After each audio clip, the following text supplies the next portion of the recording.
ایمان کو حرکت میں لانے والی محنت، جماعت نہیں۔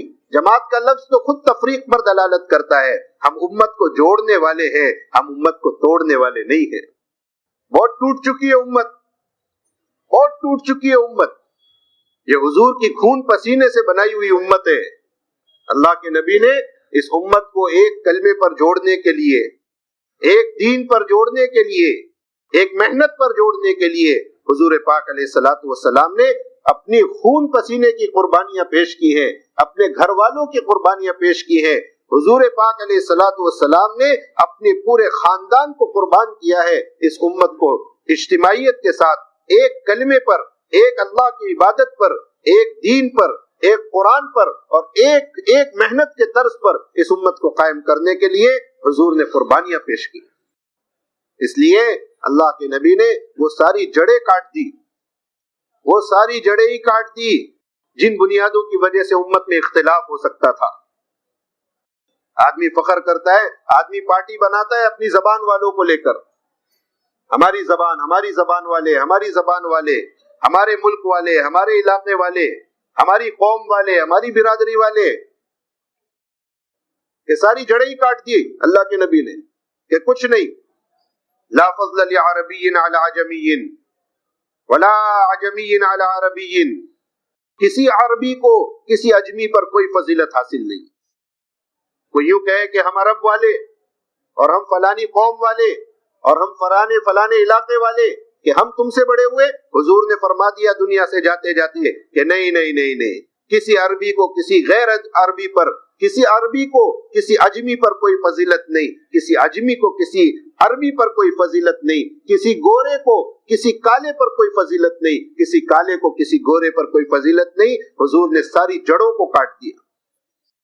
اپنے رنگ روپ کی وجہ سے کوئی گروپ بناوے، اپنی قوم برادری زبان کی وجہ سے کوئی امت کا انتشار کرے کہ نہیں نہیں، کوئی نہیں، الا بالتقوی۔ ہاں، تقوی، دین، ایمان، اعمال، آخرت کی فکر، نبی کی اتباع، یہ وہ چیزیں ہیں جس کی وجہ سے لوگوں کی عزتیں بڑھا کرتی ہیں۔ ہاں، حضرت بلال رضی اللہ تعالیٰ عنہ کے پاس کیا ہے؟ کیا ہے؟ کچھ بھی نہیں ہے۔ عزت کے سامانوں میں سے کوئی سامان نہیں ہے۔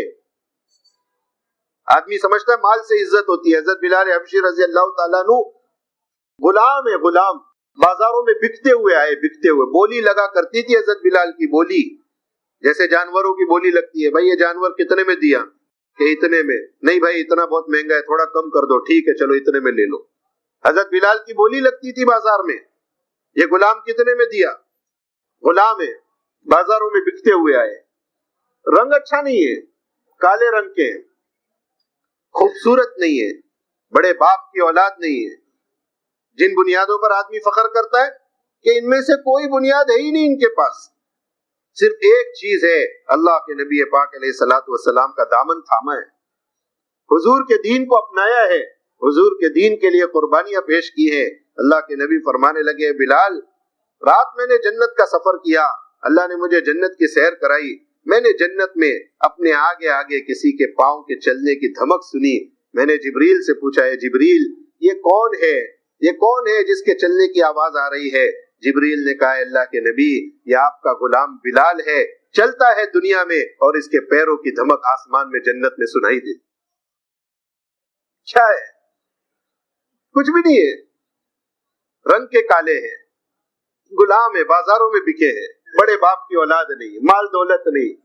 جن چیزوں کو ہم آپ عزت اور شرافت کا معیار سمجھتے ہیں اس میں سے کچھ بھی نہیں ہے، لیکن دین کی وجہ سے معیار یہ ہے کہ جنت میں بھی ان کو سنایا جاتا ہے، جنت میں ان کو سنا جاتا ہے۔ حضور نے فرمایا کہ ساری امتوں پر جنت حرام ہے، سارے نبیوں پر جنت حرام ہے جب تک کہ میں جنت میں نہ داخل ہو جاؤں، ساری امتوں پر جنت حرام ہے جب تک کہ میری امت جنت میں نہ داخل ہو جائے۔ سب سے پہلے جنت کے دروازے میرے لیے کھولے جائیں گے اور میں اس طرح جنت میں داخل ہوں گا کہ اونٹنی پر سوار ہوں گا اور میں چل رہا ہوں گا اور میرا غلام بلال اونٹنی کی نکیل آگے آگے پکڑ کے چل رہا ہوں۔ اللہ ہمیں تمہیں سمجھا دے، یہ دعوت کی محنت اس بات کی محنت ہے کہ امت کے اندر اعمال کی قیمت کا احساس پیدا ہو۔ بہت تھک گئے، بہت محنت کر لی دنیا پر، اس دنیا نے ہمیں دیا کیا ہے؟ وہی ذلتیں، وہی پریشانیاں، یہ اعمال ہیں، یہ حضور والے اعمال ہیں جن کی وجہ سے اللہ کی نظر میں عزتیں بنتی ہے۔ ہاں، حضور نے یہ بنیادیں بتائی ہیں، ان اکرمکم عند اللہ اتقاکم، تم میں اللہ کے نزدیک مکرم وہ ہے جو اللہ سے سب سے زیادہ ڈرنے والا ہو۔ تو ساری بنیادیں کاٹ دی حضور نے۔ اللہ کے نبی کو پسند نہیں تھا کہ کوئی حضور کی امت کو ٹکڑوں میں بانٹ دے، پسند نہیں تھا حضور، اللہ کو بھی پسند نہیں ہے۔ کیسے امت کو ایک کیا حضور نے، کیسے امت کو ایک کیا، قربانیاں دی ہیں اس امت کو ایک کرنے پر۔ حضور کی دو بیٹیوں کو طلاق دیا گیا ہے اس امت کو ایک کرنے پر، ایک دین پر لانے پر۔ اور اس طرح حضور دنیا سے تشریف لے گئے کہ ساری امت ایک جسم کی طرح ہو چکی تھی۔ اس طرح امت کو ایک دین پر جوڑ کر گئے اللہ کے نبی۔ اللہ کو گوارا نہیں ہے، اللہ ناراض ہو جاتے ہیں۔ کوئی اگر امت کو توڑنے کی بات کر دے اللہ ناراض ہو جاتے ہیں، بہت ناراض ہوتے ہیں، اتنا ناراض ہوتے ہیں، اتنا ناراض ہوتے ہیں، اللہ اکبر۔ بڑی بڑی خیر سے ہم محروم ہو چکے ہیں آپس کے انتشار اختلاف کی وجہ سے۔ حضور کا زمانہ ہے، اللہ کے نبی پاک علیہ الصلوۃ والسلام اپنے خیمے سے باہر تشریف لائے۔ لیلۃ القدر خیر من الف شہر، 1000 مہینوں سے بڑی رات ہے، 1000 مہینوں سے بڑی رات۔ کسی خوش نصیب کو چند لیلۃ القدر نصیب ہو جائے انشاءاللہ اس کی جنت تو پکی ہو گئی۔ تو یہ لیلۃ القدر کی تاریخ حضور پاک علیہ الصلوۃ والسلام کو بتا دی گئی تھی۔ ابھی تو نہیں معلوم نا، ہمیں تو نہیں معلوم کب آئے گی، کون سی رات ہے۔ یہ تو علماء نے مختلف اقوال لکھے ہیں کہ بھائی رمضان میں ہو سکتی ہے اور آخر عشرے میں ہو سکتی ہے اور اتاک راتوں میں، یہ تو مختلف اقوال ہیں۔ بعض علماء کہتے ہیں کہ یہ تو پورے سال میں کبھی بھی ہو سکتی ہے، پوری زندگی میں کبھی بھی ہو سکتی ہے، بہت سارے اقوال ہیں، کسی کو معلوم نہیں کیونکہ اللہ نے بتایا نہیں، اللہ کے نبی نے بتایا نہیں۔ لیکن حضور پاک علیہ الصلوۃ والسلام ایک مرتبہ نکلے اپنے حجرے مبارک سے، فرمایا میں اس لیے نکلا تھا، اللہ نے مجھے لیلۃ القدر کی تاریخ بتا دی تھی، اللہ نے مجھے لیلۃ القدر کی تاریخ بتا دی تھی، اس لیے نکلا تھا میں کہ تمہیں بھی خبردار، تمہیں بھی بتا دوں کہ کون سی رات لیلۃ القدر ہے۔ اتنی بڑی خیر آئی تھی امت کی طرف، اتنا بڑا انعام آیا تھا اللہ کی طرف سے امت کی طرف۔ حضور نے فرمایا میں نکلا تمہیں یہ بتانے کے لیے کہ لیلۃ القدر کون سی تاریخ میں ہے، لیکن دو مسلمانوں کو لڑتا ہوا دیکھا، جھگڑتا ہوا دیکھا، ان دو مسلمانوں کے لڑنے کی وجہ سے اللہ نے مجھے لیلۃ القدر کی تاریخ بلا دی۔ حضور کے زمانے میں دو مسلمان آپس میں لڑے تو اس کی وجہ سے اتنی بڑی خیر امت سے واپس چلے جائے۔ آج 1400-1500 سال کے بعد اگر ہم آپس میں لڑیں گے اور امت کو توڑیں گے، حضور کی بنائی ہوئی امت میں آپس میں انتشار کریں گے، تو سچ بتاؤ ہم اللہ کی نظر میں کتنے ذلیل ہوں گے۔ ہاں، جھوٹ جیسی چیز، حضور سے پوچھا گیا اللہ کے نبی مسلمان بخیل ہو سکتا ہے؟ فرمایا ہاں ہو سکتا ہے۔ کیا مسلمان ڈرپوک ہو سکتا ہے؟ ہو سکتا ہے، کیونکہ دل کے معاملے، کسی کا دل مضبوط ہوتا ہے، کسی کا کمزور ہوتا ہے، کوئی بڑے بڑے حادثات میں نہیں ڈرتا، کوئی ذرا سی چیز سے ڈر جاتا ہے، کسی کے ہاتھ سے پیسے جلدی جلدی چھوٹتے ہیں، کسی کے ہاتھ سے نہیں چھوٹتے، ہو سکتا ہے۔ پوچھا اللہ کے نبی مسلمان جھوٹا ہو سکتا ہے؟ حضور نے فرمایا نہیں، مسلمان جھوٹا نہیں ہو سکتا ہے، مسلمان جھوٹا نہیں ہو سکتا ہے۔ اللہ کو بڑی ناراضگی ہے جھوٹ سے۔ آدمی جھوٹ بولتا ہے، حدیث میں آتا ہے اس کے منہ سے ایسی بدبو نکلتی ہے جو فرشتے سونگتے ہیں، اور اس منہ کے نکلنے والی بدبو سے، جھوٹ کی وجہ سے جو اس کے منہ سے بدبو نکلی ہے، فرشتے اتنی دور بھاگ جاتے ہیں، 1 میل دور فرشتے اس سے دور چلے جاتے ہیں۔ بڑی ناپسندیدہ چیز ہے جھوٹ۔ لیکن فرمایا کہ ایسے جھوٹ کی اجازت دے دی اللہ نے کہ جس جھوٹ کی وجہ سے آپس کا توڑ ختم ہو جاتا ہو۔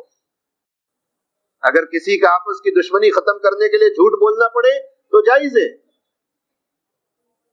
گوارا ہے کہ ایک چھوٹا سا جھوٹ بول کر ان کی آپس کی دشمنیاں ختم کر دو۔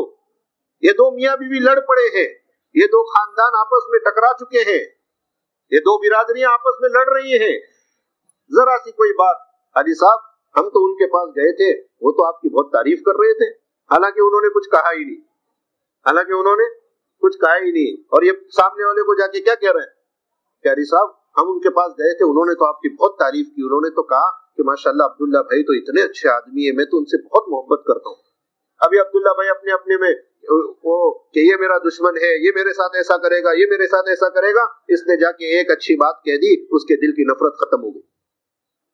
ہاں،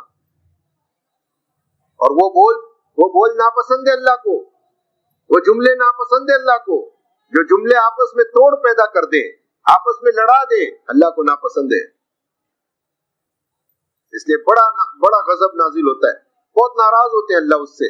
فرمایا حدیث پاک میں، جس کا مفہوم اور خلاصہ ہے کہ آدمی اپنے زبان کے بول کو معمولی چیز سمجھتا ہے.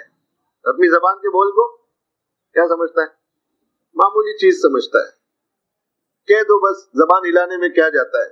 حالانکہ حدیث میں فرمایا اللہ کے نبی نے، جس کا خلاصہ ہے، فرمایا کہ آدمی اپنی زبان سے کوئی خیر کی بات کہہ دیتا ہے، کوئی جوڑ کی بات کر دیتا ہے، جس سے آپس کا جوڑ ہو جاتا ہے، آپس کا انتشار ختم ہو جاتا ہے، دو خاندانوں کو ملا دیتا ہے.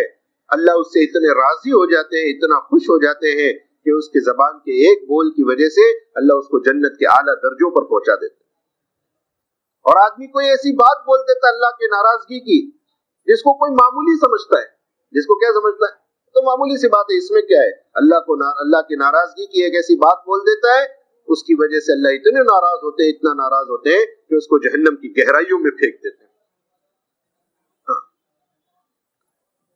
تو یہ امت کو ایک کرنے کی محنت ہے، دعوت کی محنت. جب صحابہ اس محنت میں چلے ہیں تو صحابہ کے آپس کے انتشار، اختلاف ختم ہو گئے. حضور پاک علیہ الصلوۃ والسلام مدینے میں پہنچے.